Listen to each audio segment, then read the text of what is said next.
রসুল মুনমুনের শ্বশুরবাড়ি থেকে এই গয়নাগাটি পাঠাইছিল, সব বাক্স খালি, সব গয়না চুরি হয়ে গেছে। আমি বুঝতে পারছি এই ঘটনা কে ঘটাইতে পারে। বাড়িতে দুধ কলা দিয়া সাপ পোষা হইতেছে, এই বাড়ির মান সম্মান নষ্ট করার জন্য তো একজনই যথেষ্ট। কার কথা বলতেছেন? তোমার ছেলে রসুলের কথা। ও ছাড়া তো এই বাড়িতে আর বাইরের কোনো লোক নাই। আমার ছেলে বলতেছেন রসুল কি আপনার ছেলে না? আব্বা, আমি কেন আমার বোনের গহনা চুরি করতে যাবো? আব্বা, আমি কোনো কিছু চুরি করিনি। সব এই কে তোর আব্বা? আমি তোর বাবা না।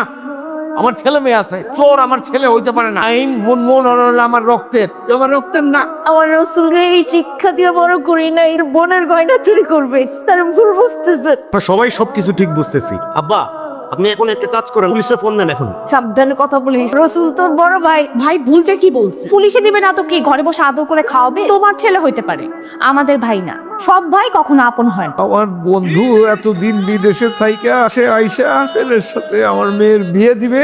এখন আমি যদি তারে বলি হ্যাঁ আমি চুরি করছি, তা আল্লাহ তুমি আমারে তুলে নিয়ে দাও। আব্বা, এগুলো কি বলতেছেন আব্বা? আপনি একটা কাজ করেন, এই যে স্বপন কমিশনার আছে, সে তো আমাদের 5 কাঠা জমি কিনতে চাইছিল। এমন বিপদের সময়ে হয়তো একটু কম পাবো, নগদ টাকা তো পাবো, বোনের বিয়ার তো দিতে পারবো। জীবনের ওইটুকুই সম্বল 5 কাঠা জমি দিয়েছে, বিক্রি করে দিতে হবে বাড়িটা। বসলাম আমার মৃত্যুর পর তুই ছেলে মেয়ের মধ্যে ভাগ করে দিব। কিন্তু এটা তো কোনো সমাধান হইলো না আব্বা। শ্বশুর বাড়ি থেকে যে গয়নাগুলা দিল, এগুলা তো ফয়সালা করলা না। চোরের শাস্তি দিতে হবে। এই নাইমের মা, এই হারামজাদার জন্য ফাইনে এক পা রাখতে না পারে, আইসা পুলিশের কাছে যাবো। চল চল চল। বাবা রসুল, তুই এই বাড়ি থেকে চলে যা। ওরা তোরে ভুল বুঝছে, ওরা তোরে চোর ভাবছে। মা, আমি টেনশন সব বসে বুঝছো, এখন গেলে তো ভাববে না যে আমি চুরি করছি। তোর বাবরে ভাবো, তোর আইসারি নিয়ে তোর মামার বাড়িতে চলে যা। আমি যাবো না বাড়িতে।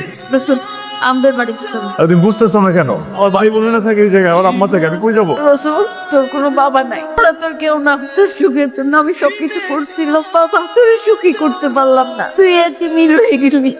যা বাবা, চলে যা। চলো, তুই এতিম যা। আমি একটু ওদিক থেকে ঘুরে আসি, আর সবাই সন্দেহ করবে তুমি আমার সাথে আসো। বেশিক্ষণ থাকবো না। আচ্ছা, আমার মাথাটা কাজ করতেছে না। এটা মাত্র বোন আমার, ওর বিয়ের আগে গহনাগুলো চুরি হবে। আব্বা কিভাবে কি করবেন? শান্ত হও। ফুপার মাথা একটু গরম ছিল আজকে, ফুপা বুঝে বলে নাই মনের বিয়েটা হোক। আর ফুপা তো গেছে মনের গয়না ব্যবস্থা করতে। আম্মা অনেক কষ্ট পাইতেছে। আব্বা এমনি বকা জগা দিলে ওই ঠিক ছিল, আজকে একটু মারছে তো আম্মা এটা নিয়ে একটু কষ্ট পাইতেছে। আমি বুঝেছি, আমি না আসলে চুরিটা করি নি। কি জানি তুমি চুরি করো না, তুমি এই কাজ কখনোই করতে পারো না। তুমি এক কাজ করো, তুমি কোনো বন্ধুর বাসায় চলে যাও।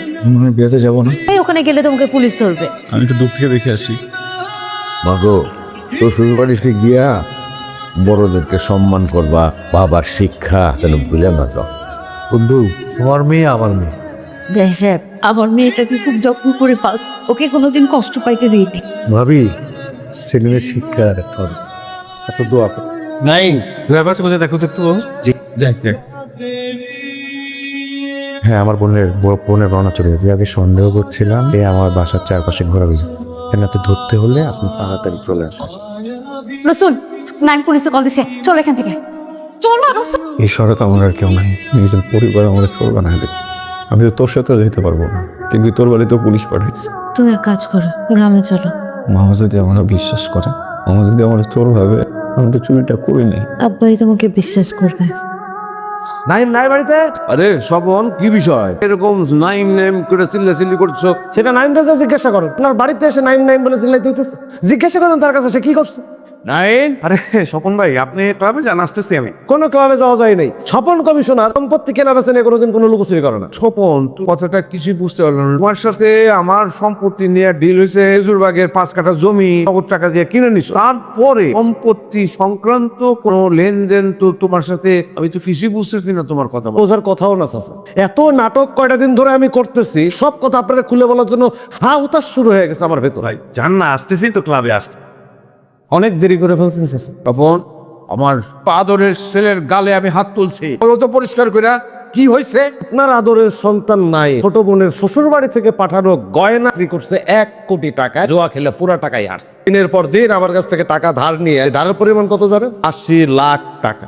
এই 80 লাখ টাকা এখন দেবেন, নাইলে আপনার বাড়িটা আমার কাছে বিক্রি করে দেন। স্বপন, তোমার কি ধারণা আমরা কেউ কিছুই বুঝি না? এই বাড়িটার প্রতি নজর ছিল অনেক আগে থেকে। নাইমরে বারবার বলছিলাম মেয়েটিকে আমার হাতে সসম্মানে তুলে দিন। আমার তো 4-5টা বউ নাই ঘরে, আপনারা আমার কথা শুনলেন না। আর কোনো কথা বলবো না, তুমি যাও এখান থেকে যাও।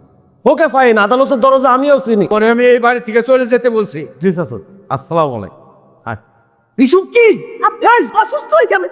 আম্মা ছোটবেলায় বড় হয়েছে আপনার হাতে মার খাইতে খাইতে। 2 বছর ধরে স্বপ্ন দেখতেছি অস্ট্রেলিয়া যাব। আমি বলি নাই মা, একটা বারের জন্য আমারও বলে নাই, ঠিক আছে?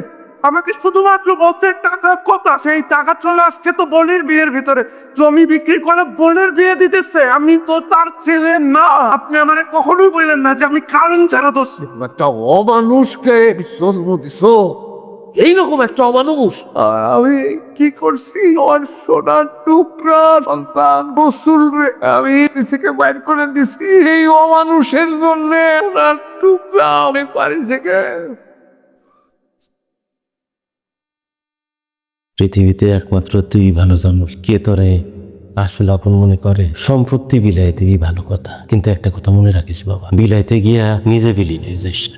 কিছু ভাবতে গেলে পৃথিবী চলবো না। তুমি আমার জমিগুলো বেচার চেষ্টা করো। খেজুরবাগের জমিটা বাপের স্বপ্ন, তার সারা জীবনের ইচ্ছে এখানে একটা গণলয় বাড়ি হবে। এই স্বপ্নটা যদি কোনোভাবে ভেঙে যায়, আর বাপ অনেক কষ্ট হয়। এই জমি রেখে আমার কি লাভ বলে? তাহলে আমি জমি বিলে ব্যবস্থা করতেছি বেচার, এর মধ্যে আমি তোর টাকার ব্যবস্থা করে দিই। রসুল, আমার বিয়ের জন্য কিছু গয়না রেখে গেছে, আমি না বিক্রি করে ফেলছি। কেন? তুমি কিন্তু না করতে পারবে না। আল্লাহর রাস্তে এটা করিস না। একমাত্র তুই একটা ভরসার জায়গা। তুই যদি আমার পাশে থাকতে চাস তাহলে মানসিকভাবে থাক। রসুল, আম্মা গয়নাগুলো কেন রেখে গেছিল? আমার বিয়ের জন্য, তাই না? এখন আমার হবু স্বামী যদি প্রবলেমে থাকে, গয়না দিয়ে আমি কি করবো বলো?